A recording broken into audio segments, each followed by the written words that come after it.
كشف الذكاء الاصطناعي في أصوات قادتنا. هل صوت الملك عبد الله حقيقي ولا مجرد خدعة تكنولوجية؟ يلا ندخل في الموضوع. طيب، هذا الفيديو خلى الناس كلها تتكلم. صوت الملك عبد الله صوته ناعم، يمكن ناعم زيادة عن اللزوم. البعض يقول إنه صوته زي الإنسان الآلي، كأنه ذكاء اصطناعي. معقول هذا الكلام؟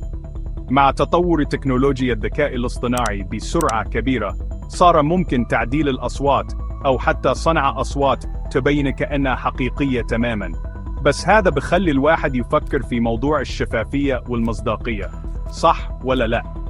هل القادة بيستخدموا الذكاء الاصطناعي عشان يغيروا شوي بأصواتهم؟ ولا إحنا بس اللي صرنا موسوسين؟ تذكروا، إحنا هنا ما بنتهم أي حدا، بس بنطرح الفكرة ونفكر فيها.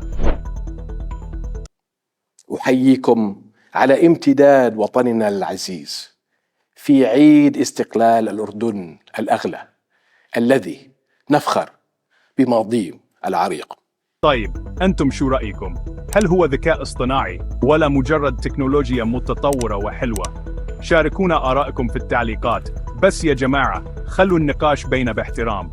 نشوفكم المرة الجاية، وخلي فضولكم دايما صاحي.